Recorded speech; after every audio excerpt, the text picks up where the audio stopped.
इस मेरी देवी शक्ति को पार कर पाना कठिन है, किंतु जो मेरे शरणागत हो जाते हैं वे सरलता से इसे पार कर जाते हैं।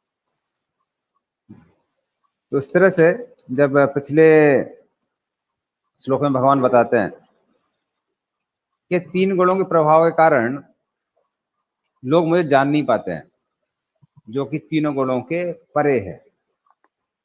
तो अर्जुन के मन में प्रश्न आता है, लेकिन कोई व्यक्ति है जो कि 3 गुणों से ऊपर जा सकता है? तब भगवान ये श्लोक बोलते हैं। तो देव का मतलब है देव जो अपनी इंद्रिय तृप्ति के लिए दूसरों के साथ खेलते हैं, उनको देव कहते हैं। अपने आनंद के लिए दूसरों के साथ खेलते हैं।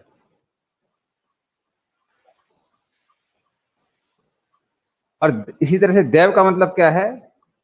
जो जीवों से संबंधित है उसको देव कहते हैं। तो उसी से शब्द आता है दैवी।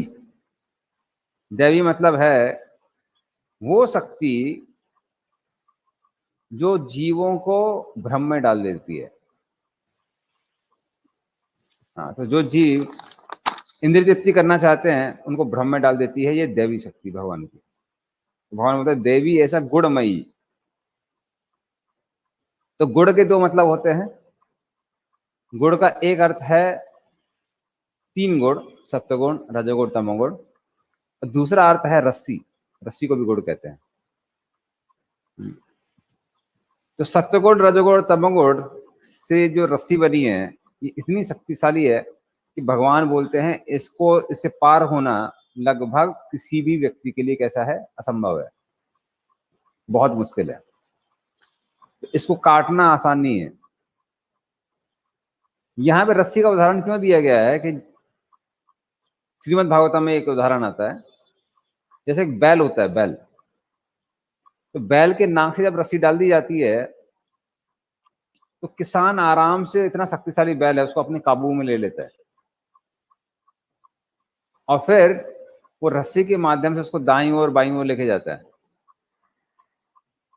वो जब रस्सी खींचता है एक तरफ तो बैल को लगता है कि मैं दाएं जाना चाहता हूं या मैं बाएं जाना चाहता हूं।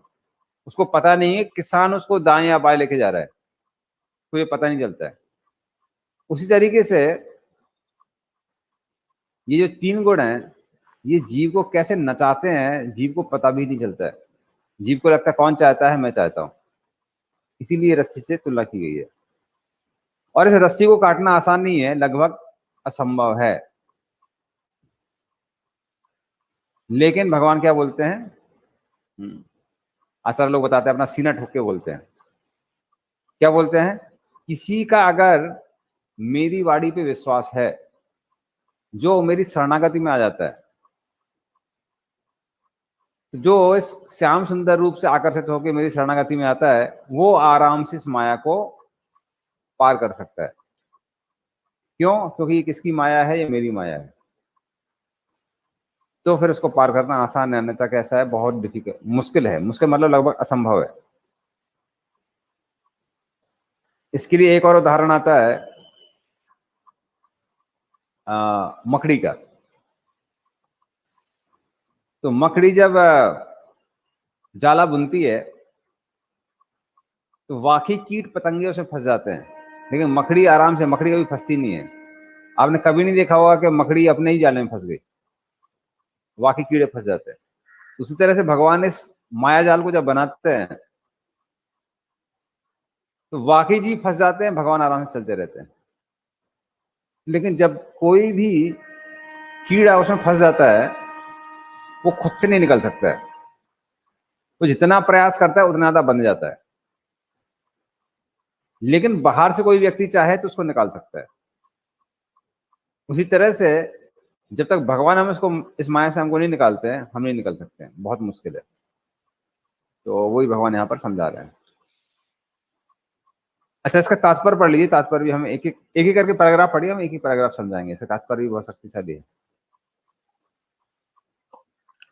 भगवान की शक्तियां अनंत हैं और ये सारी शक्तियां देवी हैं। यद्यपि जीवात्माएं उनकी शक्तियों के अंश हैं, अतः देवी हैं, किंतु भौतिक शक्ति के संपर्क में रहने से उनकी पराशक्ति आच्छादित रहती है। इस प्रकार भौतिक शक्ति से आच्छादित होने के कारण मनुष्य उसके प्रभाव का अतिक्रमण नहीं कर पाता। जैसा कि पहले कहा जा चुका है, परा तथा अपरा शक्तियां भगवान से अद्भुत होने के कारण नित्य है। जीव भगवान की पराशक्ति से संबंधित होते हैं, किंतु अपराशक्ति अर्थात पदार्थ के द्वारा दूषित होने से उनका मोह भी नित्य होता है। अतः बुद्धिजीवी नित्य बद्ध है। कोई भी उसके बद्ध होने की तिथि को नहीं बता सकता। फलस्वरूप प्रकृति के चंगुल से उसका छूट पाना अत्यंत कठिन है। भले ही प्रकृति अपराशक्ति को क्यों न हो, क्योंकि भौतिक शक्ति परमेच्छा द्वारा संचालित होती है, जिसे लांग पाना जीव के लिए कठिन है। यहाँ पर अपरा भौतिक प्रकृति को देवी प्रकृति कहा गया है, क्योंकि इसका संबंध देवी है तथा उसका चालन देवी इच्छा से होता है। देवी इच्छा से संचालित होने के कारण भौतिक प्रकृति अपरा होते हुए भी दस्य जगत के निर्माण तथा विनाश में महत्वपूर्ण भूमिका निभाती है। वेदों में इसकी पुष्टि इस प्रकार हुई है, माया तो प्रकृति विद्यान मायिनम तु महेश्वरम। यद्यपि माया मिथ्या या नश्वर है, किंतु माया की पृष्ठभूमि में परम जादूगर भगवान है, जो परम नियंता महेश्वर है। श्वेताश्वतर उपनिषद 4.10। तो उसमें प्रभुपाद जी ने नित्य बद्ध के बारे में बताया कि जीव तब से फंसा हुआ है, उसकी हम लोग डेट नहीं निकाल सकते, तब से फंसा हुआ है। तो हम लोग आए आध्यात्मिक जगत से हैं, लेकिन इतने लंबे समय से यहाँ पे पड़े हुए हैं कि उसकी तारीख निकालना बहुत मुश्किल है। इसलिए जीव को कभी कभी क्या कहते हैं, नित्य बद्ध भी कहते हैं। तो ऐसा नहीं कि सिर्फ बंधा ही रहेगा, मुक्त भी हो सकता है, लेकिन कब से बंधा हुआ है पता नहीं है, इसलिए उसको क्या बोलते हैं, नित्य बद्ध कहते हैं। लेकिन ये जो माया है, क्योंकि ये भगवान के नियंत्रण में है, इसलिए भगवान चाहें तो उसको वापस ले सकते हैं। क्योंकि भगवान के लिए संभव है, जीव के लिए संभव नहीं है। ठीक, अभी अगला 2 एक साथ पढ़ लीजिए पैराग्राफ। हरे कृष्णा प्रभु जी। हाँ बोलिए। अच्छा प्रभु जी, पैरा के लास्ट में लिखा है कि माया की पृष्ठभूमि में परम जादूगर भगवान है, जो परम नियंता महेश्वर है। तो यहाँ महेश्वर शब्द का मतलब? महेश्वर मतलब महा ईश्वर, सबसे ज्यादा नियंत्रण करने वाले, उनको महेश्वर कहते हैं। तो कभी कभी शिव जी को भी महेश्वर कहते हैं, लेकिन शिव जी को भी बांधने वाले कौन है, भगवान विष्णु है। वैसे शिव जी बनते नहीं है, लेकिन कभी कभी आपने देखा होगा बहुत सारी लीलाओं में ऐसा होता है कि कभी कभी शिव जी भी भ्रमित हो जाते हैं कुछ समय के लिए। बाणासुर संग्राम में आपने देखा होगा, फिर मोहिनी मूर्ति जब आती है तो उस तरह से कभी कभी वो भी बन जाते हैं। लेकिन शिव जी को भी महेश्वर इसलिए बोलते हैं क्योंकि बद्ध जीवों का नियंत्रण करने वाले वही हैं, और वो किसके द्वारा नियंत्रण करते हैं, वो समय के द्वारा नियंत्रण करते हैं। इसलिए शिव जी का एक नाम महाकाल भी है। हम सबके सब समय से बंधे हैं। लेकिन यहाँ पे जो बताया जा रहा है महेश्वर, ये भगवान कृष्ण के लिए बताया जा रहा है। अच्छा प्रभु जी, शिव जी काल के द्वारा कैसे नियंत्रण करते हैं? जैसे आपको कोई भी कार्य करना है, उसके लिए टाइम लिमिट होती है, कोई टाइम लिमिट नहीं होती है। होती है कि नहीं होती है? होती है तो। हाँ, तो हम सब नियंत्रित हैं। हम समय पे नहीं खाएंगे, समय पे नहीं सोएंगे, समय पे सांस नहीं लेंगे, समय पे अपना कार्य पूरा नहीं करेंगे, तो काम नहीं करेंगे चीजें। इसलिए हम सबके सब समय और जगह, स्थान द्वारा नियंत्रित है। स्थान में भी हमको टाइम पे पहुंचना पड़ता है। अगर आप दुकान में टाइम पे नहीं पहुंचेंगे, ग्राहक भाग जाएंगे। ऐसा नहीं है कि भाई कभी भी दुकान खोल लेंगे, कभी भी दुकान खोलेंगे फिर प्रॉफिट नहीं आएगा आपका। तो हम सबके सब समय और जगह, स्थान, इन दोनों से नियंत्रित रहते हैं। तो इस तरह से शिव जी सबको नियंत्रित करते हैं। फिर दूसरी चीज है, आप कभी भी पुराना समय वापस नहीं ला सकते हैं, कितना भी प्रयास कीजिए। चाणक्य पंडित कहते हैं कि हजारों करोड़ों अगर आप सोने के सिक्के भी दे देते हैं, एक क्षण भी वापस नहीं आएगा।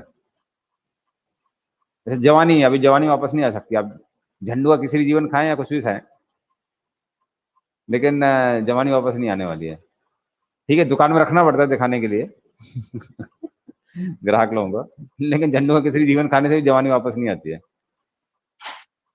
ओके प्रभु जी। ओके, अरे गुण का दूसरा अर्थ रस्सी, रज्जु है। इससे ये समझना चाहिए कि बद्ध जीव मोह रूपी रस्सी से जकड़ा हुआ है। यदि मनुष्य के हाथ पैर बांध दिए जाए तो वो अपने को छुड़ा नहीं सकता। इसकी सहायता के लिए कोई ऐसा व्यक्ति चाहिए जो बंधा न हो, क्योंकि एक बंधा हुआ व्यक्ति दूसरे बंधे हुए व्यक्ति की सहायता नहीं कर सकता। अतः रक्षक की मुक्त होना चाहिए। अतः केवल कृष्ण या उनके प्रमाणित प्रतिनिधि गुरु ही बद्ध जीव को छुड़ा सकते हैं। बिना ऐसी उत्कृष्ट सहायता के भवबंधन से छुटकारा नहीं मिल सकता। भक्ति या कृष्ण भावनामृत इस प्रकार के छुटकारे में सहायक हो सकता है। कृष्ण माया के अधीश्वर होने के नाते इस दुर्लभ शक्ति को आदेश दे सकते हैं कि बद्ध जीव को छोड़ दें। वे शरणागत जीव पर अहेतु की कृपा तथा वात्सल्यवश ही जीव को मुक्त किए जाने का आदेश देते हैं, क्योंकि जीव मूलतः भगवान का प्रिय पुत्र है। अतः निष्ठुर माया के बंधन से मुक्त होने का एकमात्र साधन है भगवान के चरण कमलों की शरण ग्रहण करना। मामेव पद भी अत्यंत सार्थक है। माम का अर्थ है एकमात्र कृष्ण, विष्णु को, ब्रह्मा या शिव को नहीं। यद्यपि ब्रह्मा तथा शिव भी अत्यंत महान है और प्राय विष्णु के ही समान है, किंतु ऐसे रजोगुणी तथा तमोगुण के अवतारों के लिए संभव नहीं है कि वे बद्ध जीव को माया के चंगुल से छुड़ा सके। दूसरे शब्दों में ब्रह्मा तथा शिव दोनों ही माया के वश में रहते हैं। केवल विष्णु माया के स्वामी हैं, अतः वही बद्ध जीव को मुक्त करा सकते हैं। वेदों में श्वेताश्वतर उपनिषद 3.8 इसकी पुष्टि तमेव विदत्वा के द्वारा हुई है। इसका अर्थ है कृष्ण को जान लेने पर ही मुक्ति संभव है। शिव जी भी पुष्टि करते हैं कि केवल विष्णु कृपा से मुक्ति प्राप्त की जा सकती है। मुक्ति प्रदाता सर्वेशा विष्णु रेव न संशय, अर्थात इसमें संदेह नहीं है कि विष्णु सबों के मुक्तिदाता है। हरे कृष्ण। तो इसमें क्लियर कर दिया है प्रभुपाद ने। और दूसरा बात यह है, यहाँ पे बता रहे हैं कि बिना गुरु और कृष्ण की सहायता के कोई भी स्वयं से तीनों गुणों से मुक्त नहीं हो सकता है, तो वो संभव नहीं है। फिर अर्जुन के मन में प्रश्न आता है कि ठीक है, आप बोल रहे हैं कि आपकी शरणागति में आने से व्यक्ति तीनों गुणों से मुक्त हो जाता है, लेकिन फिर सारे बुद्धिमान लोग आपकी शरणागति में क्यों नहीं आते हैं? सारे बुद्धिमान लोगों को आपकी शरण में आना चाहिए। फिर भी हम देखते हैं बहुत सारे बुद्धिमान लोग हैं, तो कोई ये बाबा के पास जाता है, कोई वो बाबा के पास जाता है, कोई शिव जी की पूजा करता है, कोई काली की पूजा करता है। तो ऐसा क्यों है? तब भगवान क्या बोलते हैं? भगवान ये 15 नंबर श्लोक बोलते हैं। ये भी बहुत प्रसिद्ध श्लोक है। हरे कृष्णा प्रभु जी। हाँ। अच्छा प्रभु, इस श्लोक में, श्लोक नंबर 14 में भगवान किस लेवल की शरणागति चाहते हैं? किस लेवल की शरणागति चाहते हैं? शरणागति मतलब ये छह अंग है इसके, जो कि हम लोग आप पढ़ेंगे 18.66 में दिया हुआ है। तो उसमें कम से कम क्या होना चाहिए? ये दो चीजें हमारे जीवन में कम से कम होनी चाहिए। वो है अनुकूल संकल्पा प्रतिकूल से विवर्जनम। जो भी भक्ति के अनुकूल है उसको ग्रहण करना है, और जो भी प्रतिकूल है उसको छोड़ना है। तो कम से कम इतना होना चाहिए शरणागति। और धीरे धीरे करके बाकी चीजें भी आती हैं। और हम लोग भी माया से एकदम से मुक्त नहीं होते हैं, समय लगता है। लेकिन जितने समय से हम लोग इस संसार में बद्ध हैं, उसकी तुलना में अगर एक जीवन भी चला जाता है तीन गुणों से मुक्त होने में, तो बहुत ज्यादा समय नहीं। ठीक है ना? ओके प्रभु। तो फिर 15 नंबर श्लोक बोलते हैं भगवान, नमाम दुष्कृत नो मूढ़ा प्रपद्यन्ते न राधम माया परत ज्ञान आसुरम भावम आश्रिता। जो निपट मूर्ख है, जो मनुष्य में अधम है, जिनका ज्ञान माया द्वारा हट लिया गया है, तथा जो असुरों की नास्तिक प्रकृति को धारण करने वाले हैं, इससे दुष्ट मेरी शरण ग्रहण नहीं कर सकते। तो कृष्ण बोलते हैं हाँ तुम सत्य बोल रहे हो, जो बुद्धिमान है वो मेरी शरणागति में आते हैं, लेकिन जो अपने आप को बुद्धिमान समझते हैं लेकिन बुद्धिमान नहीं है, तो वो मेरी शरणागति में नहीं आते हैं। कहने का मतलब क्या है, कई लोग अपनी बुद्धि के द्वारा अपने पैर में ही कुल्हाड़ी मारते हैं और उनको लगता है कि आप बड़ी बुद्धि वाला काम कर रहे हैं। जैसे आपने कई बार देखा होगा कि आप लोगों को बोलिए कि आप प्रोग्राम में आइए, यहाँ आइए वहां आइए, तो बहाना मारते रहते हैं और बहाना मार के नहीं आते हैं, और जब झूठ बोलते हैं तो उनको लगता है कि हमने बड़ा बुद्धि का प्रयोग किया है, ये भक्त लोगों को मूर्ख बना दिया, प्रोग्राम में भी नहीं जाना पड़ेगा और लोगों को लगेगा मजबूरी है। तो अल्टीमेटली जब वो प्रोग्राम में नहीं आ रहे, अपने पैर पे कुल्हाड़ी मार रहे हैं। तो बुद्धि का इस्तेमाल क्या कर रहे हैं, वो गलत तरीके से कर रहे हैं। इसलिए यहाँ पे जो शब्द इस्तेमाल किया है वह दुष्कृति नाहा, दुष्ट का शब्द आता है दुष्ट से, तो दुष्टता है उनके अंदर। दूसरा कृतिना का मतलब होता है चालाक। तो वो लोग बुद्धिमान नहीं है, वो कैसे हैं, चालाक हैं। तो चालाक में और बुद्धिमान में अंतर होता है। चालाक व्यक्ति अपनी बुद्धि का इस्तेमाल करता है इंद्रिय तृप्ति के लिए, बुद्धिमान व्यक्ति देखता है वाकई में क्या उसके लिए अच्छा है, क्या उसके लिए खराब है। तो ये दोनों में अंतर आता है।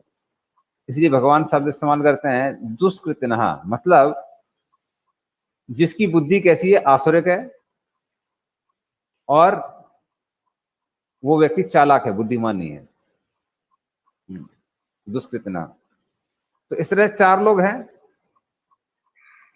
और अब तात्पर्य बाद में पढ़ सकते हैं, तात्पर्य में प्रभुपाद ने बहुत डिटेल दिया हुआ है, इसका तात्पर्य पक्का पढ़िए। और बहुत बड़ा तात्पर्य इसलिए हम लोग पूरा नहीं पढ़ सकते हैं, वरना चारों प्रभुपाद ने बहुत अच्छे से डिटेल में बताया है। भगवत गीता में नहीं पढ़ना ब्रो, अच्छा अलग से पढ़ना है, ठीक है, वरना पूरा क्लास इसी में चली जाएगी। तो हम थोड़ा उसके बारे में बताते हैं। तो मूढ़ा का मतलब होता है मूर्ख व्यक्ति, जो कि जानवर जैसा है। जानवर जैसा क्यों है? क्योंकि जानवर लोग क्या करते हैं, आहार निद्रा भय मैथुन, तो पूरा का पूरा जीवन वो किसके लिए गंवा देते हैं, आहार निद्रा भय मैथुन में गंवा देते हैं। उसके अलावा और किसी चीज के लिए मेहनत नहीं करते हैं। जैसे गधा होता है, गधा बहुत मेहनत करता है, लेकिन किस चीज के लिए करता है, गधा उस चीज के लिए मेहनत करता है जो साधारण गधों को वैसे ही मिल जाएगा। तो गधा किसके लिए काम करता है, घास के लिए, घास खाने के लिए। तो गधे की आपने कहानी सुनी होगी, मैंने पहले बताई थी क्या? नहीं प्रभु जी। ओके। तो एक बार की बात है, एक धोबी के घर में एक गधा था और सुबह से शाम तक बहुत परिश्रम करता था। तो बाकी जो, लेकिन एक काम करते करते एक बार थक गया, तो उसने बोला अभी काम नहीं करेंगे। तो धोबी ने क्या किया, एक लकड़ी लगाई और सामने एक गाजर लटका दी, और जब भी गाजर खाने के लिए वो एक पैर आगे रखता था, गाजर भी एक कदम आगे, दूसरा पैर दूसरा कदम आगे, और ऐसा करते करते गधा एक जगह से दूसरी जगह तक कपड़ा लेके जाता था। तो कुछ समय बाद एक दूसरा गधा आया। वो गधा कहने लगा, अरे यार तुमको समझ में नहीं आता है कि ये जो धोबी है तुमको मूर्ख बना रहा है? तो गधा बोला, हमको भी पता है, लेकिन आपको पता नहीं है हमारे फ्यूचर प्रोस्पेक्ट से। बोले क्या प्रोस्पेक्ट है? बोले एक बार की बात है कि रात के समय मैं पूरा थका हुआ था और मैं सोच रहा था कि अभी बस यहाँ धोबी का घर छोड़ के चले जा रहे हैं। उसी समय मैंने देखा कि धोबी के घर से बहुत जोर जोर से आवाज आ रही है। धोबी की लड़की 4वीं कक्षा में 4थी बार फेल हुई। तो धोबी बोलने लगा कि अगली बार अगर तुम फेल हुई तो मैं तुम्हारी शादी इस गधे से करा दूंगा। और गधा बोला कि मुझे पता है अगली बार वो फिर फेल होगी और मेरे से शादी हो जाएगी। तो ये हमारे फ्यूचर प्रोस्पेक्ट्स है। तो उसी तरह से इस संसार में व्यक्ति उन चीजों के लिए कार्य करता है जो उसको आराम से मिल जाती है। तो जहां तक आहार निद्रा भय मैथुन की बात आती है, वो आराम से लोगों को मिल जाती है कहीं भी बार। गधे को घास खानी है, उसको धोबी की आवश्यकता नहीं है, घास तो वैसे ही भगवान देते हैं। तो जहां तक आहार निद्रा भय मैथुन की बात आती है, हर किसी को आराम से मिल जाता है, लेकिन उसके लिए व्यक्ति कई बार बहुत परिश्रम करता है। तो कई बार धन कमाने के लिए या जीवन यापन करने के लिए, खासकर जीवन यापन करने के लिए, उतना ज्यादा धन करना कमाने की आवश्यकता नहीं है, उतना ज्यादा मेहनत करने की आवश्यकता नहीं पड़ती है। और हर किसी को धन, कुछ जो धन होता है वो आराम से मिल जाता है। किसी के लिए वो महीने का 1000 रुपए हो सकता है, किसी के लिए 1000 करोड़ हो सकता है। तो हर किसी को कुछ चीजें आराम से मिल जाती है, लेकिन फिर भी व्यक्ति क्या करता है, अथक प्रयास करता है। उसको फिर क्या, किस कैटेगरी में डाला गया है? मूढ़ कैटेगरी में डाला गया है। जैसे एक जो आपको बताते हैं, ये पता नहीं आपको हमने पहले बताया था, एक भक्त के बारे में हमने बताया था कितना खर्चा उसका होता है। नहीं, नहीं प्रभु जी। तो यहाँ पर जब हम लोग ब्रह्मचर्य आश्रम में इंटरव्यू करते हैं भक्त लोगों के, तो देखते हैं कि मदर फादर के पास में पैसा है कि नहीं है, बहनों की शादी हुई कि होगी नहीं हुई है, घर में मकान वगैरह है, शेल्टर है कि पेरेंट्स का कि नहीं है। तो सारी चीजें चेक करते हैं, ऐसा ना हो कि आप जिम्मेदारी पूरी ना करें और वापस जाना पड़े। तो एक भक्त का हम इंटरव्यू ले रहे थे 3-4 साल पहले। तो उसको हमने पूछा कि आपने कितना पैसा जमा किया। काफी पैसा कमा लिया था उन्होंने, 14-15 लाख रुपए कमा लिया था। और हमने पूछा खर्चा कितना होता है माँ बाप का। बोले प्रभु जी 1,500 रुपए साल का। हमको लगा थोड़ा सा गड़बड़ हो गया। मैं 1,500 रुपए महीने का है, हमने गाँव के होंगे शायद 1,500 रुपए महीने में हो जाता होगा। बोले नहीं नहीं नहीं, 1,500 रुपए साल का। अभी तो हमको लगा कि इम्प्रैक्टिकल है, लगता है इसको पता नहीं है। तो हमने पूछा ऐसा कैसे होता है। कहता है नहीं प्रभु जी, हम लोग गाँव में रहते हैं, एक हमारे पास गाय है, कच्चा घर है और थोड़ी जमीन है, कुछ काटा जमीन है उनकी। यार जितना भी हमको खाने के लिए राइस चाहिए, सब्जी अभी चाहिए, वो हमको जमीन से आ जाता है। और कपड़े तो हम पिताजी धोती कुर्ता पहनते हैं, माँ पहनती है साड़ी। और बहुत ज्यादा शौकीन लोग नहीं है। और रिश्तेदार बोले हमारे सारे वहीं रहते हैं, गांव में रहते हैं, तो आने जाने का खर्चा नहीं है। कह रहे जो खर्चा हमारा होता है वो सिर्फ मसालों का होता है, क्योंकि सारे मसाले हम अपने घर में उगा नहीं पाते। तो कह रहे हमने शायद 1,500 रुपये ज्यादा बता दिया, शायद उतना भी नहीं होता होगा। तो हमारा पूरा शौक हो गया। हमने कहा अरे कलकत्ता के लोगों को बताएंगे तो बेहोश हो जाएंगे। तो रिसेंटली कुछ दिन पहले की बात है, ये इसी साल की बात है, यहाँ पे भी अभी ज्वाइन किया एक भक्त ने। उसको हमने पूछा था, तो बहुत सारे क्वेश्चन होते हैं। तो एक प्रश्न था कि आपके पिताजी की सैलरी कितनी है। तो उन्होंने लिखा 1,000 रुपये महीना। तो हमारा वो भी हमको समझ में नहीं, 1,000 रुपये महीने में। हम लोग फिर पूछा 1,000 रुपये महीना पर खर्चा कितना है। कह रहे खर्चा है ही नहीं। ऐसे कैसे हो सकता है खर्चा नहीं है। बोले कहाँ प्रभु, कहाँ गांव में खर्चा होता है, ना जमीन है, गाय वगैरह है, उससे सारा काम हो ही जाता है, और थोड़ा सब्जी वब्जी मिल जाती है इधर उधर से। अरे सब हो जाता है, कोई दिक्कत नहीं होती है, खर्चा नहीं होता है गाँव में। तो वो भी हमको बड़ा आश्चर्य लगा। लेकिन जब गौशाला में हम रह रहे थे तो हमने देखा वाकई में, ये जो गांव वाले रहते हैं, शाम के टाइम वो क्या करते हैं, गौशाला के आसपास के खेत में जाके वो ढूंढते रहते हैं सब्जी। तो उन्हें सब पता रहता है साग सब्जी कहाँ क्या है, तो वो उनको मिल जाती है सारी चीजें फ्री में।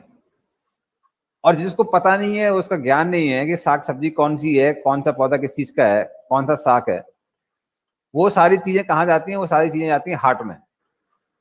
जिसको ज्ञान नहीं है वो कहाँ से खरीदते हैं, वो हाट से खरीदता है पैसा देके। और वही जो सब्जी है, जो हमारे सामने जो सापुरी कॉलोनी है उसके सामने जब लगती है, उसका हाट से दाम बढ़ जाता है 3 गुना 4 गुना। और वही सब्जी जब उसको पॉलिथीन में लपेट दिया जाता है और स्टिकर लगा दिया जाता है, प्रेस, और जब वो शॉपिंग मॉल में जाती है उसका दाम बढ़ जाता है 10 गुना। और जितने भी आपके आईटी इंजीनियर्स हैं वो पूरी अपना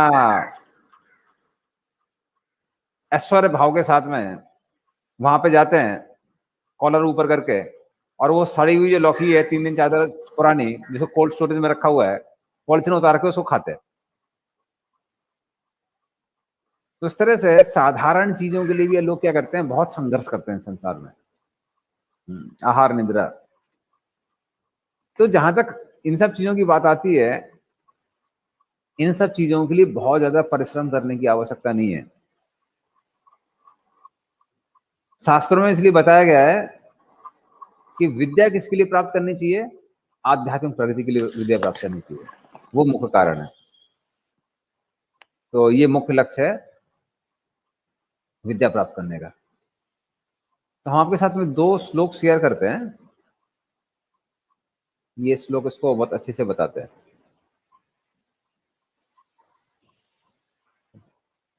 ये दिखाई पड़ रहा होगा आपको, ये 3:32-19, तीसरा स्कंद 32 नंबर चैप्टर 19 नंबर श्लोक। नूनम देवेन विहिता ये चाच्युत कथा सुधाम हित्वा शृण्वन्ति असद गाथा पूरी सम ये वेड़ बुझा। ये इंग्लिश में है, मैं थोड़ा हिंदी में वो करता हूँ ट्रांसलेट। वो लोग भगवान से तिरस्कृत होते हैं। कौन लोग?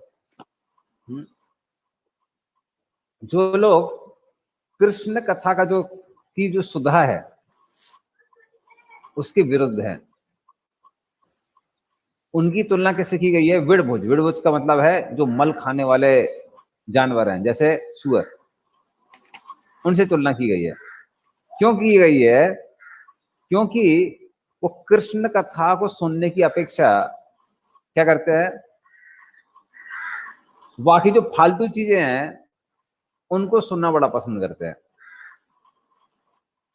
तो कोई भी आप देखिए, वो न्यूज चैनल खोल के बैठ जाएंगे, कोई भी फालतू की बात होगी, कौन सा हीरो का कौन सी हीरोइन से चक्कर चल रहा है, कहाँ क्या चल रहा है, वो फालतू की चीजें सुनते रहेंगे।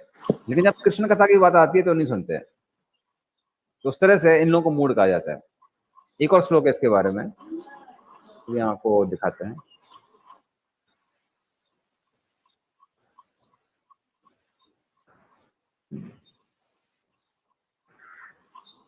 तो इस तरह से है, छंदास काम से चायस्य कामान सुदूहुर आदरुर अथो बलिम नृपा प्रत्यंचिता युधि धर्मेण विप्रा यथा शिशाम षष्टम संपरित्य। तो महाराज गए के बारे में आता है। जो महाराज गए थे उनके जीवन में स्वयं की इंद्रिय तृप्ति की कोई भावना नहीं थी, लेकिन क्योंकि वो वैदिक जो भी पद्धतियां हैं उनके ठीक से पालन कर रहे थे, उनकी इच्छाएं वैसे भी पूरी हो रही थी। हाँ। और जो भी महाराज गय के साथ युद्ध करते थे वो धार्मिक युद्ध ही कर पाते थे महाराज गय के साथ। लेकिन युद्ध करने के बाद में वो सबके सब महाराज गय से पराजित होके संतुष्ट हो जाते थे, और उस तरह से अलग अलग वो क्या करते थे, अलग अलग जो उपहार होते हैं उनको दिया करते थे। उसी तरह से उनके जो भी ब्राह्मण थे उनके राज्य के, वो सबके सब भी उनसे बहुत खुश थे। और इसीलिए ब्राह्मणों ने अपने पुण्य का 6वां हिस्सा महाराज गय को दिया हुआ था। इसे सिद्ध क्या होता है? इसे सिद्ध ये होता है कि इस संसार में इंद्रिय तृप्ति करने के लिए इंद्रिय तृप्ति की इच्छा भी नहीं चाहिए। अगर आप धर्म कर रहे हैं, धर्म करने से अपने आप ही जो जो आपको चाहिए वो सब मिल जाता है। उसके लिए इंद्रिय तृप्ति की भावना रखने की आवश्यकता नहीं है। लेकिन इस संसार में जो लोग मात्र इंद्रिय तृप्ति के लिए ही मेहनत करते हैं, परिश्रम करते हैं, वो लोग गधे कहलाते हैं। क्योंकि वो चीजें जो हैं वो ऐसी हैं कि पशु पक्षियों को भी बिना परिश्रम के मिल जाती है। अब हाथी टनों खाता है, हाथी को कौन से कॉलेज में जाना पड़ता है, कौन सी पढ़ाई करनी पड़ती है, हाँ, कौन सा बिजनेस सीखना पड़ता है उसको, वो खाने को मिलता है। उस तरह से मात्र इन चीजों के लिए जो मेहनत कर रहे हैं, भक्ति के लिए मेहनत नहीं कर रहे हैं, उनको मूढ़ में कहा जाता है। फिर जो अगला है वो है नराधम। नराधम मतलब नरों में जो कैसे हैं, अधम है, सबसे अधम मनुष्य। ऐसे लोग क्या हैं, वो कभी कभी भक्ति कर लेते हैं अपने आप को मनुष्य सिद्ध करने के लिए, लेकिन फिर वो क्या करते हैं, अन्य समय में भक्ति को छोड़ देते हैं, इंद्रिय तृप्ति के लिए या फिर कर्म ज्ञान इत्यादि के लिए, उन सब चीजों के लिए वो क्या कर देते हैं, उनको छोड़ देते हैं। इनको नरधम कहा जाता है। नरधम क्यों कहा जाता है? क्योंकि उन्होंने क्या किया है, भक्ति को छोड़ दिया है। ऐसे लोग आपने कभी कभी देखा होगा, कभी कभी जन्माष्टमी में आ जाएंगे, कभी कभी थोड़ा जप कर लेंगे, ठीक है, उनको पता नहीं है कि जीवन का लक्ष्य ही भक्ति है। तो ऐसे लोग क्या सोचते हैं, ऐसे लोग सोचते हैं भगवान की भक्ति जब तक हमको अपनी लक्ष्य की प्राप्ति के लिए चाहिए तब तक हम उसको करेंगे। भगवान के पास जा रहे हैं, नंबर अच्छे आ गए, खत्म, भगवान को भूल गए। या फिर वो उनको धन चाहिए, धन के लिए भगवान के पास गए, धन मिल गया, खत्म हो गया। तो ये सब के सब किसमें आते हैं, नराधम। अब इसकी विपरीत में हम देखेंगे भगवान अगले श्लोक में बताएंगे, वो लोग जो हैं जो भगवान के पास जाते हैं किसी भौतिक आकांक्षा की पूर्ति के लिए, लेकिन फिर भक्ति छोड़ते नहीं है, तो ऐसे लोग नराधम नहीं कहलाते हैं। पर ये लोग क्या है, ये लोग भक्ति छोड़ देते हैं। तो ये दोनों में अंतर है। ये दूसरा हो गया। तीसरा है माया अपहृत ज्ञाना, मतलब माया ने जिन लोगों का ज्ञान हर लिया है। तो ऐसे लोग हो सकता है कि शास्त्रों में बड़े प्रवीण हों, जिन्होंने शास्त्रों का अध्ययन किया हो, लेकिन क्योंकि माया ने उनकी बुद्धि हर ली है, उनका ज्ञान हर लिया है, तो वो लोग क्या करते हैं, वो फिर भक्ति ग्रहण नहीं करते हैं। तो वो लोग कहते हैं अरे लगातार भक्ति करने से भगवान मिलते हैं, भगवान नारायण की प्राप्ति होती है। तो नारायण तो भगवान है, लेकिन कृष्ण भगवान नहीं है, राम भगवान नहीं है। तो वो लोग क्या सोचते हैं, वो लोग सोचते हैं कि कृष्ण और राम साधारण मनुष्य हैं, क्योंकि भगवान नारायण के चार हाथ होते हैं। कभी कभी भगवान नारायण को भी मान लेते हैं कि भगवान है, लेकिन कृष्ण और राम को क्या मानते हैं, साधारण जीव मानते हैं। और ऐसे जो मायाप्रत ज्ञान है वो आजकल भरे पड़े हैं, उनकी गिनती नहीं है। बहुत सारे लोग तो बोल रहे थे अरे राम से तू साधारण है, भगवान राम साधारण व्यक्ति हैं, कृष्ण साधारण व्यक्ति हैं। कुछ बोलते हैं कि ये सब के सब लोग हिस्टोरिकल पर्सनैलिटी हैं, ऐतिहासिक लोग हैं। तो ये सब के सब जो लोग हैं, ये सब कैसे कहलाते हैं, माया अप्रज्ञाना। तो हो सकता है बड़े बड़े स्कॉलर हों,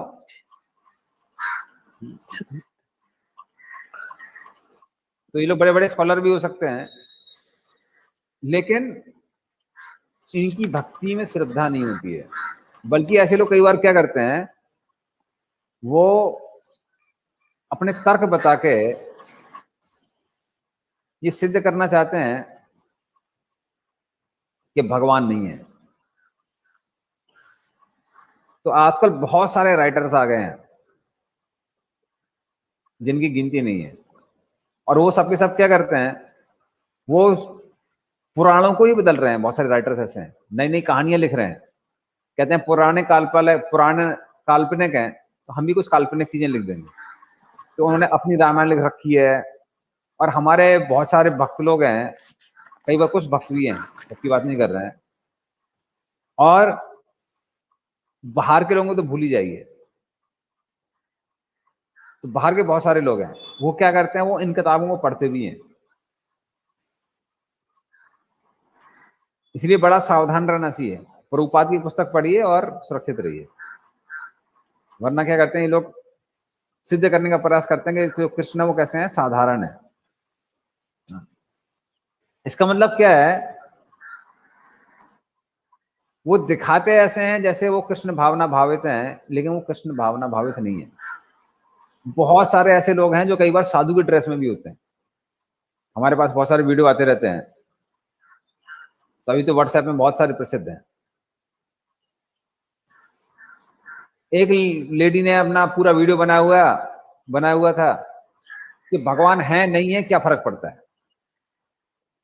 तो उसने क्या सिद्ध किया हुआ था, उसने सिद्ध किया हुआ था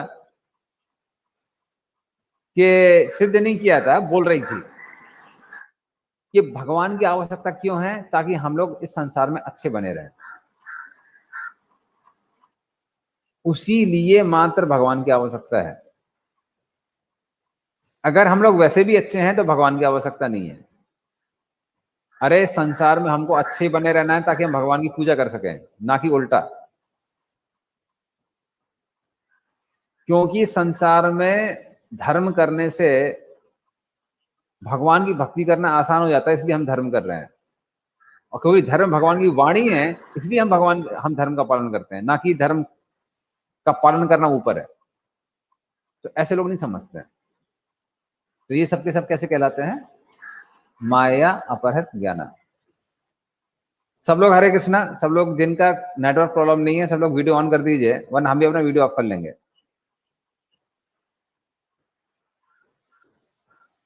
यस प्रभु जी।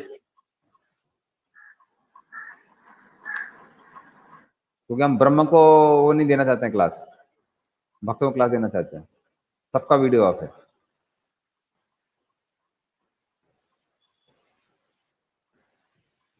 ठीक।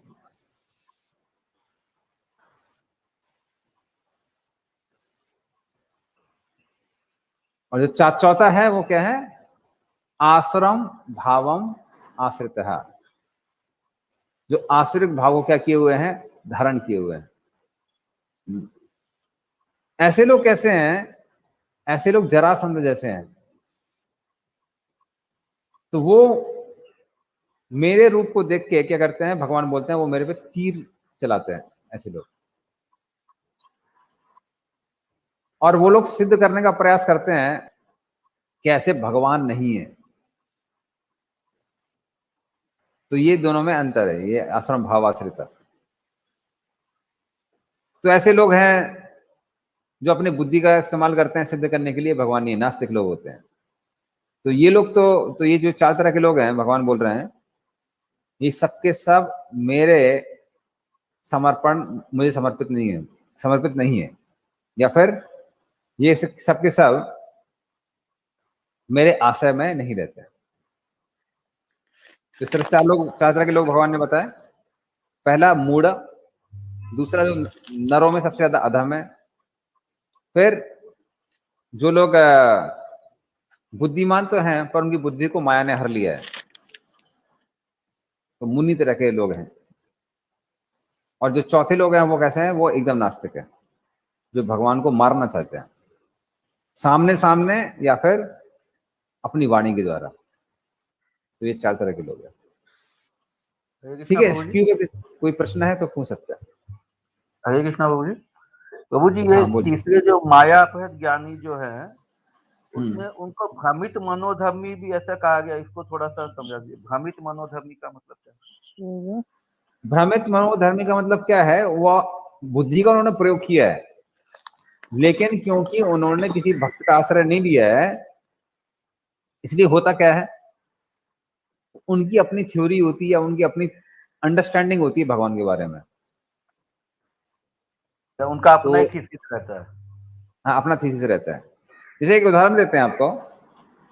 एक बार की बात है कि एक व्यक्ति आया था प्रभुपाद जी के पास में। तो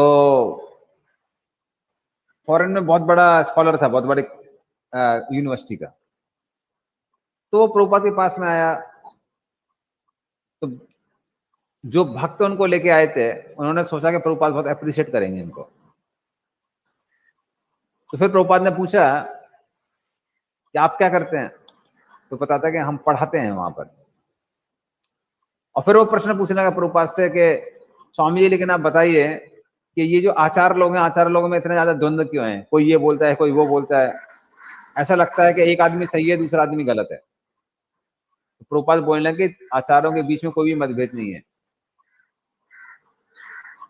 और फिर प्रभुपाद गुस्सा हो गया, प्रभुपाद बोले तुम्हारा गुरु कौन है,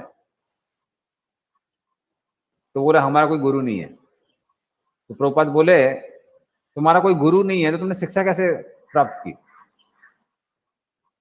तो इसलिए तुम टीचर नहीं हो, तुम चीटर हो, you are not teacher you are cheater. Prabhupad ने खूब उसको डांट लगाई।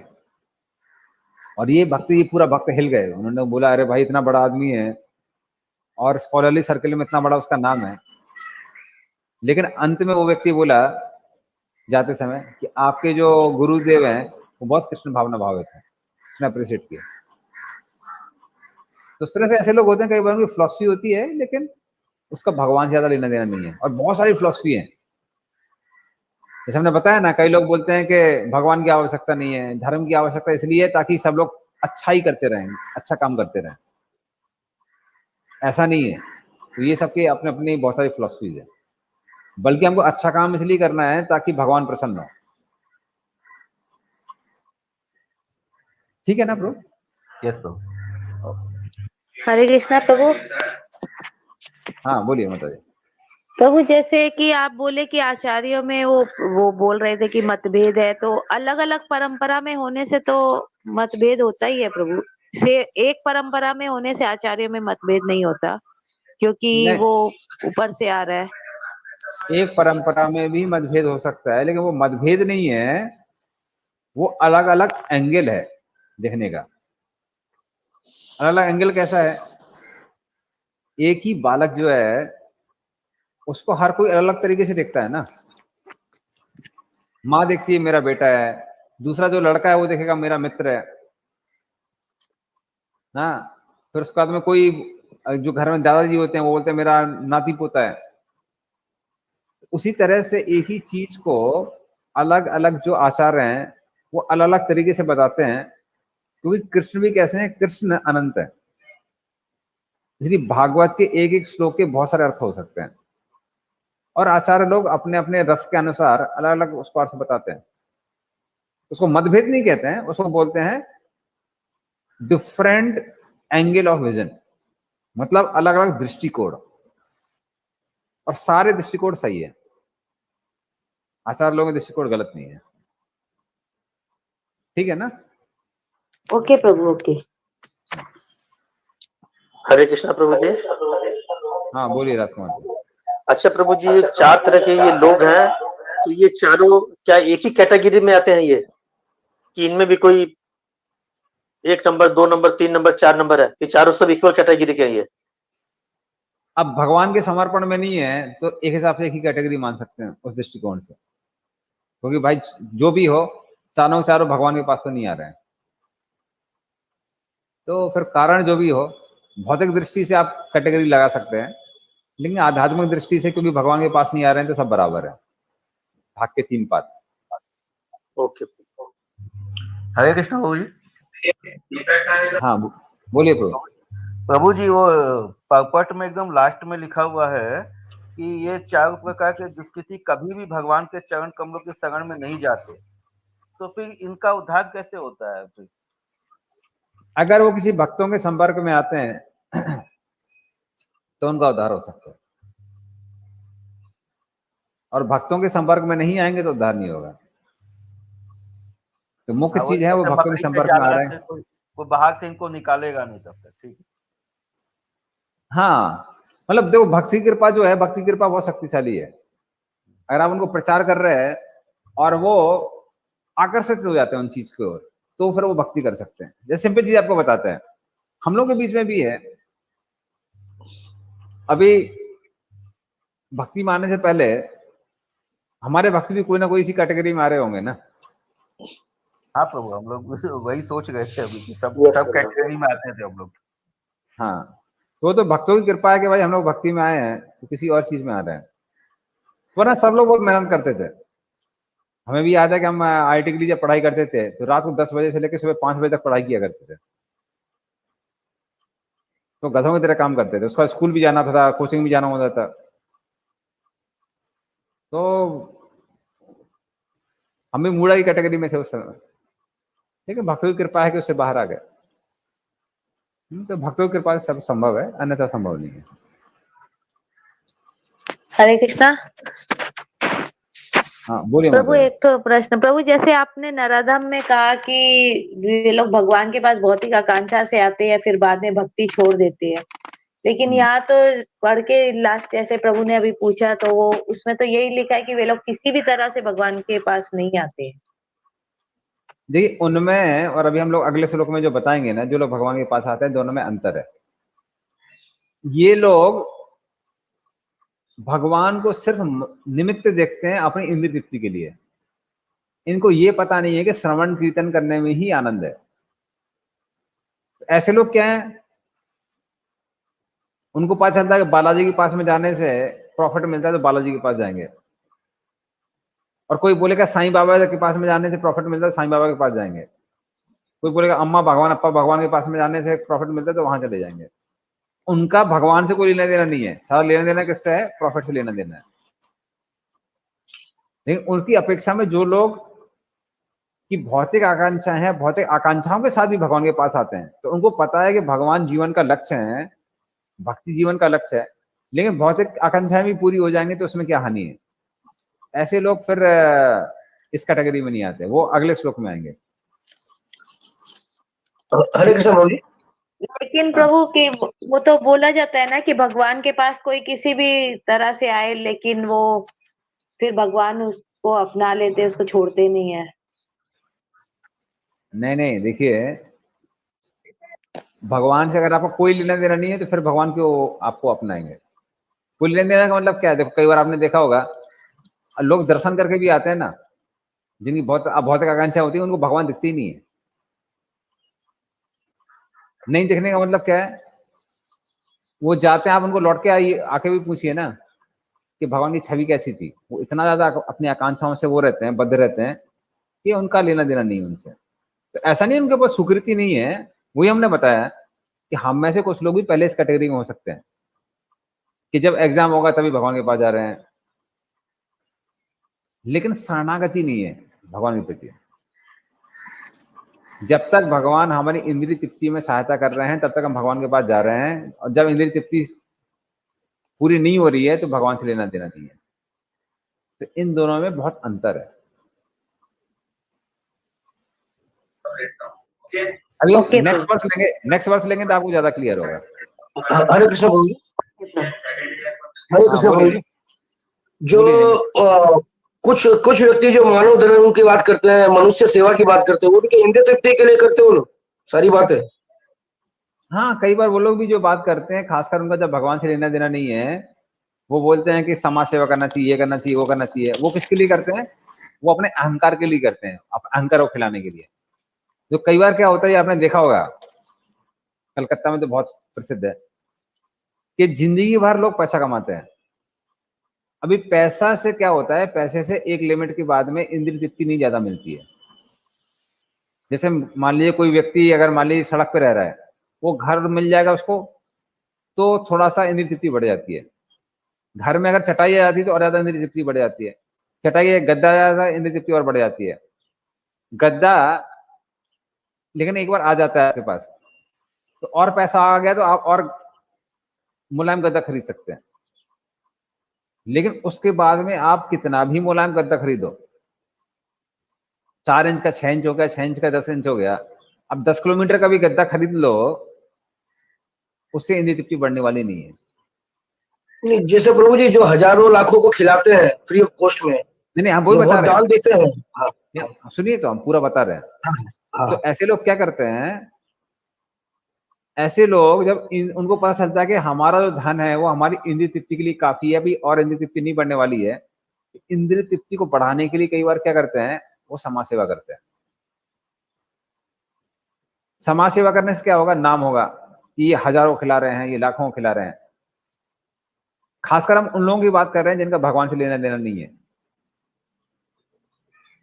जिनका भगवान से लेना देना नहीं है वो इसलिए नहीं लोगों को खिलाते हैं कि भाई बहुत कोरोना आ रही है, वो कई बार इसलिए खिलाते हैं कि हमारा नाम होगा। इसलिए उनको सब जगह नेम प्लेट पे अपना नाम चाहिए कि देखो हम हजारों को खिला रहे हैं, हमारे यहाँ बोर्ड लगा होना चाहिए कि हम हजारों को खिला रहे हैं। इसका मतलब वो व्यक्ति को नहीं खिला रहे हैं, वो किसको खिला रहे हैं? वो अपने अहंकार को खिला रहे हैं। तो ऐसे लोगों को भगवान से लेना देना नहीं है।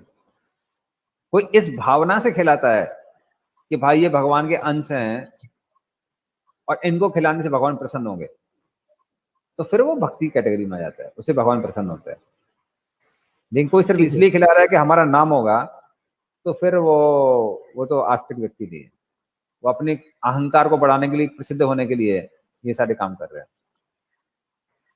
ठीक है ना निमिष मेहता को? ठीक है, हरे कृष्ण। हरे कृष्ण प्रभु। इसलिए आपने बहुत सारी बार देखा होगा, इवन बहुत सारी जो सिगरेट प्रोड्यूसिंग कंपनी है आपकी, सिगरेट बनाने वाली कंपनी है, शराब बनाने वाली कंपनी है, मांस की कंपनियां हैं, जो लोग मांस बेचते हैं, एक नंबर के चोर लोग हैं, एक नंबर के बदमाश लोग हैं, जो कि ना दूसरे का जीवन बर्बाद करने को तैयार है अपनी इंद्रिय तृप्ति के लिए। और ऐसे लोग भी कई बार समाज सेवा करते हैं। क्यों समाज सेवा करते हैं? बदनामी हो गई है ना कि हम लोगों को तंबाकू खिला रहे हैं या फिर नो सिगरेट दे रहे हैं या दारू दे रहे हैं। तो उस बदनामी को कम करने के लिए वो लोग कई बार क्या करते हैं? समाज सेवा करते हैं, दिखाने के लिए हम अच्छा काम भी करते हैं। तो वो सब बिजनेस है, उसका उससे कुछ लेना देना नहीं है। अपने नाम को बचाने के लिए वो लोग ऐसा काम करते हैं, तो उनका कोई भक्ति से कुछ लेना देना नहीं है। ठीक है, तो आगे चलते हैं। तो फिर अर्जुन के मन में, हाँ बोलिए। अच्छा प्रभु जी, यहाँ पर तात्पर्य में कहीं पर लिखा हुआ है कि दुष्कृतिन, जिसका अर्थ है दुष्ट जन, और कृति का अर्थ पुण्य आत्मा होता है। तो ये पुण्य आत्मा समझ में नहीं आया इस शब्द के साथ में। अच्छा, वैसे यहाँ पे लिखा हुआ है, the atheistic plan makers are described here in the word duskritna or miscreants. Kriti means one who has performed meritorious work. तो कृति का मतलब है कुछ करना। करना किसके लिए? जिस चीजें कुछ लाभ मिलने वाला है। जैसे कोई सिर्फ रोड पे नाच रहा है, उसको कुछ लाभ नहीं मिलता है, लेकिन कोई स्टेज पे नाच रहा है और उसकी वजह से वो प्रसिद्ध एक्टर बन जाता है, तो उसको कृति कहते हैं। कृति मतलब कार्य, कार्य जो महत्वपूर्ण कार्य है। लेकिन दुष्ट कार्य, अगर वो कार्य दुष्टता के लिए, तो फिर वो दुष्कृति कहलाता है। तो उस तरह से ये जो प्रभुपाद ने जो परिभाषा बताई है, ये बहुत ज्यादा भौतिक दृष्टि से है। मतलब कृति जो यहाँ पे शब्द इस्तेमाल किया है, भौतिक दृष्टि से किया गया है। जैसे आप साधारण हवा में फायरिंग करते हैं, तो वो क्या है? वो बेकार है। लेकिन आप देश को बचाने के लिए कार्य करेंगे, तो क्या कहलाएगा? वो सुकृति कहलाएगा। सुकृति मतलब ये आज्ञा सुकृति वाली सुकृति नहीं है, क्योंकि ये आप देश को बचाने के लिए कार्य कर रहे हैं, तो वो उसका रिजल्ट, उसकी वैल्यू है, उसको कृति कहेंगे, अन्यथा कृति नहीं कहेंगे। लेकिन मान लीजिए कोई आतंकवादी बन के वो गोली चला रहा है अच्छे लोगों पे, तो वो हवा में फायरिंग जैसा नहीं है, लेकिन उससे क्या होगा? उससे लोगों की क्षति होगी, तो वो क्या कहलाएगा? दुष्कृति कहलाएगा। ओके प्रभु जी। अभी क्लियर हुआ राजकुमार? यस प्रभु जी। ओके, ठीक। प्रभु जी, सुकृति भी भौतिक और आध्यात्मिक होती है ना? हाँ, तो यहाँ जो हमने जो प्रभुपाद ने परिभाषा दी है, वो दी है, पहले उन्होंने बताया है भौतिक दृष्टि से कृति, कोई भी मेरिटोरियस वर्क, और फिर दुष्कृति का मतलब क्या है? ये आध्यात्मिक दृष्टि से हो गया। तो वैसे कोई पुण्य का काम कर रहा है, तो उसको भी आप सुकृति कह सकते हैं भौतिक दृष्टि से, पर आध्यात्मिक दृष्टि से हो सकता है वो सुकृति ना हो, आध्यात्मिक दृष्टि से हो सकता है वो दुष्कृति ही हो। तो यहाँ जो दुष्कृति बताई है वो आध्यात्मिक दृष्टि से बताई है। ठीक है, तो आगे चलते हैं। तो फिर अर्जुन के मन में प्रश्न आता है कि अरे भगवान, आपने तो 4 कैटेगरी बताई, आपने बताया कि इसमें से कोई भी आपकी पूजा नहीं करता है, तो कोई तो होगा जो आपकी पूजा करता है। तो भगवान बोलते हैं हाँ 4 तरह के लोग हैं जो मेरी पूजा करते हैं। वो कौन कौन है? वो 16 नंबर में आता है। चतुर्विधा भजन्ते माम जना सुकृतनो अर्जुना आर्तो जिज्ञासु अर्थार्थी ज्ञानी च भरतर सभा। पढ़िए इसको। हे भरत श्रेष्ठ, 4 प्रकार के पुण्यात्मा मेरी सेवा करते हैं, आर्तो, जिज्ञासु, अर्थार्थी तथा ज्ञानी। इस तरह से कुछ लोग हैं सुकृति, जो वर्णाश्रम धर्म का पालन करते हैं। वर्णाश्रम धर्म का पालन करने का मतलब है भगवान विष्णु के लिए, तो अपने वर्णाश्रम धर्म के पालन के द्वारा मेरी पूजा करते हैं। ऐसे 4 तरह के लोग हैं। कौन? आर्त। आर्त मतलब जीवन में कोई दुख है, समस्या है, इसलिए भगवान के पास जा रहे हैं। लेकिन ये लोग किससे अलग हैं? ये लोग मूढ़ या नराधाम से अलग हैं। क्यों अलग हैं? ये इसलिए अलग हैं क्योंकि ये लोगों को पता है कि जीवन का लक्ष्य कौन है? कृष्ण है। तो ये लोग भक्त हैं उस तरह से, लेकिन साथ में इनकी बहुत भौतिक आकांक्षाएं भी हैं जिनको पूरा करने के लिए वो कृष्ण के पास जा रहे हैं। इसके लिए जो सबसे अच्छा उदाहरण आता है वो उदाहरण आता है, शायद ये अर्थार्थी में आएंगे वो कैटेगरी में। खैर पूरा बता देते हैं फिर आपको उदाहरण देंगे। तो ये पहले लोग हो गए जो दुख के लिए जाते हैं। दूसरे हो गए जिज्ञासु। जिज्ञासु मतलब कौन? जो अपनी जिज्ञासा की पूर्ति के लिए भक्ति करते हैं। मतलब कई लोग भगवत गीता क्लास आना चाहते हैं संस्कृत सीखने के लिए। हमारे पास बहुत सारे लोग आ चुके हैं, कहते हैं कि स्वामी जी हम संस्कृत सीखना चाहते हैं तो आपकी गीता क्लास अटेंड करेंगे। हमने कहा भाई देखो हम संस्कृत पंडित नहीं है, हम गीता समझा सकते हैं। आप बोलेंगे ये संधि ऐसे भी कर सकते हैं वैसे भी कर सकते हैं, तो हम वो सब नहीं बताने वाले हैं। जो संधि हमारे आचार्य लोगों ने कर दी है हम उस हिसाब से संधि विच्छेद करेंगे, उसी हिसाब से अर्थ बताएंगे। तो इस तरह से बहुत सारे लोग जिज्ञासु होते हैं, जिज्ञासा होती है उनके अंदर। तो वो लोग भी कभी कभी जप कर सकते हैं समझने के लिए कि हाँ जप करना चाहिए। ऐसे लोग, इनको भी कुछ समय बाद पता चल जाता है कि कृष्ण कौन है, जीवन के लक्ष्य हैं। लेकिन मुख्यतः ये लोग किसके लिए आते हैं? जिज्ञासा। तो बहुत सारे प्रश्न है जीवन में, और उन प्रश्नों का उत्तर क्योंकि शास्त्रों में मिल रहा है या फिर क्लास में जाने से मिल रहा है, इसलिए वो आते हैं। लेकिन वो उनकी जिज्ञासा ज्यादा महत्वपूर्ण है, और भक्ति भी करते हैं लोग। लेकिन ऐसा नहीं है कि इनका भक्ति से कुछ लेना देना नहीं है। इनको भी धीरे धीरे करके समझ में आ जाता है कि कृष्ण कौन है, जीवन के लक्ष्य हैं। साथ में लेकिन जिज्ञासा की को दूर करना ये उनका एक बहुत महत्वपूर्ण हिस्सा बन जाता है जीवन का। इसलिए ये सबके सब लोग, तीसरा वाला भी अर्थार्थी भी, ये 3 लोग किसमें आते हैं? कर्म मिश्र भक्ति में आते हैं। और तीसरा है अर्थार्थी। अर्थार्थी मतलब तो इस संसार में भोग करना चाहते हैं या अगले जन्म में भोग करना चाहते हैं। अर्थात इस संसार में उनको धन चाहिए, सुंदर स्त्री चाहिए, घर चाहिए, परिवार चाहिए, अच्छे बच्चे चाहिए, या फिर मरने के पश्चात वो लोग स्वर्ग जाना चाहते हैं। तो ये सब के सब कैसे कहलाते हैं? अर्थार्थी कहलाते हैं। तो ये तीसरा कैटेगरी हो गया। तो ये तीनों के तीनों किसमें कहलाते हैं? ये तीनों के तीनों कर्म मिश्र भक्त हैं। कर्म मिश्र भक्त, कर्म मिश्र भक्त क्यों कहते हैं? क्योंकि इनका जीवन का लक्ष्य है कृष्ण को प्राप्त करना, लेकिन या तो जीवन में कोई समस्या है उसको दूर भी करना चाहते हैं, या फिर कुछ जिज्ञासा बहुत ज्यादा है उसको दूर करने के लिए शास्त्रों का अध्ययन करते रहते हैं,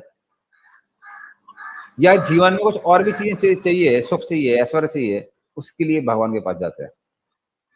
भले ही उनको पता है कि जीवन का लक्ष्य कृष्ण है, लेकिन और भी चीज चाहिए। और आखिरी है वो कौन है? ज्ञानी। ज्ञानी कौन है? ज्ञानी वो व्यक्ति है जिसको इतना समझ में आ गया है कि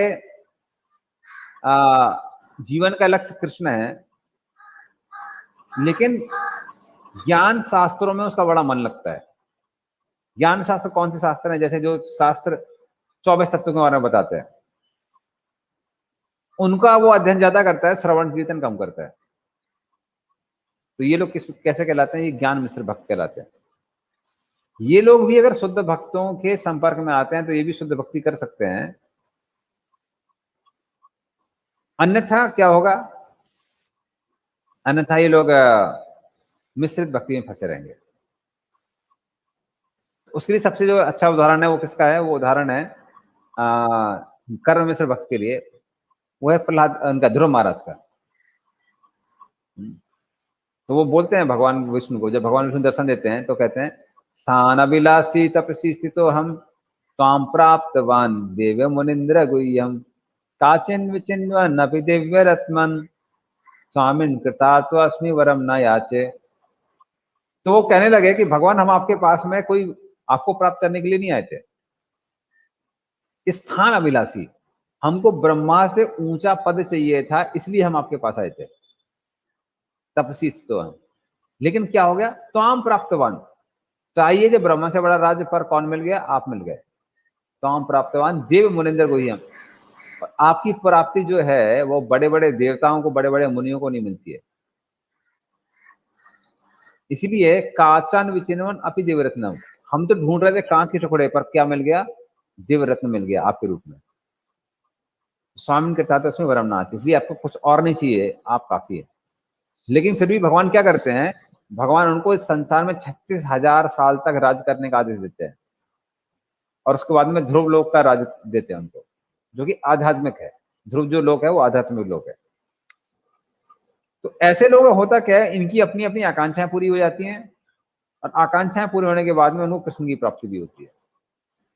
लेकिन क्योंकि इससे कृष्ण की प्राप्ति में डिले होता है, इसलिए जो शुद्ध भक्त हैं वो मिश्रित भक्ति नहीं चाहते हैं, समय ज्यादा लग जाता है। अगर मान लीजिए ध्रुव महाराज सिर्फ कृष्ण की प्राप्ति के लिए ही उनके पास जाते हैं, तो फिर क्या होता? डायरेक्टली भगवान बोलते हैं कि बस ठीक है, अभी भगवत धाम लेके चले जाओ हमारे साथ। जैसे वो गजेंद्र को लेके गए थे, तो गजेंद्र जो है, गजेंद्र आर्त में आता है शुरू शुरू में, वो दुख के कारण भगवान की पुकारता है। अंत में क्या होता है? अंत की आप उसकी प्रार्थना देखेंगे तो वो शुद्ध भक्ति वाली प्रार्थना है। वो कहता है भगवान ये शरीर नहीं चाहिए, हमको मत बचाओ मगरमच्छ से। तो शुरू शुरू में कहता है कि मगरमच्छ से बचाओ, बाद में कहता है मत बचाओ, क्योंकि ये जो शरीर है वो तमोगुण का शरीर है, आप सीधे हमको अपने धाम लेके जाओ। तो उस तरह से गजेंद्र की जो पहले की प्रार्थना है वो कर्म मिश्र भक्ति वाली प्रार्थना है, बाद में जो है वो शुद्ध भक्ति वाली प्रार्थना है। तो भगवान डायरेक्ट लेके जाते हैं, लेकिन ध्रुव महाराज को रद्द करना पड़ता है। इसीलिए अगर शुद्ध भक्ति करेंगे तो फटाफट कृष्ण की प्राप्ति हो जाती है। ये अंतर है दोनों में। हरे कृष्णा। हाँ हरे बोलिए। कृष्णा प्रभु जी, जैसे आपने गजेंद्र का एग्जाम्पल दिया कि शुरू में तो वो मतलब मगरमच्छ से अपना छुड़वाना चाह रहे थे, बाद में फिर वो बोले कि मेरे को ये शरीर नहीं चाहिए। तो ऐसे भौतिक संसार में भी हम लोग कई ऐसे देखते हैं, वे लोग मतलब भौतिक संसार से बहुत असंतुष्ट हो जाते हैं और फिर भगवान को बोलते हैं मुक्ति, भगवान मेरे को मुक्ति दे दो। तो ये नहीं, वो तो देखो भाई क्या होता है, वो उनको भगवान से आकर्षण नहीं है, आकर्षण में अंतर है दोनों में। गजेंद्र का सिर्फ ये जीवन नहीं है। गजेंद्र ने ऐसी प्रार्थना क्यों की? कि गजेंद्र ने पूर्व जन्म में ही भाव और प्रेम के स्तर को प्राप्त कर लिया था। तो इसलिए श्रीमद् भागवतम में गजेंद्र का पूर्व जन्म भी आता है। वो पिछले जन्म में इंद्रदेव महाराज थे, और अगस्त मुनि जब वहां पर आए तो वो इतना ज्यादा समाधि में लगे हुए थे कि उनको पता नहीं चला अगस्त मुनि आए हैं। तो अगस्त मुनि को लगा कि नाटक कर रहा है, इसलिए अगस्त मुनि ने उनको श्राप देके क्या बना दिया? हाथी बना दिया। इसलिए गजेंद्र का जो जीवन है उसकी क्या हुआ? वो हाथी के शरीर में वो पुरानी भक्ति भूल गया था, लेकिन जब मगरमच्छ का अटैक हुआ तो उसको पुरानी जो भक्ति थी उन्होंने की थी वो वापस आ गई।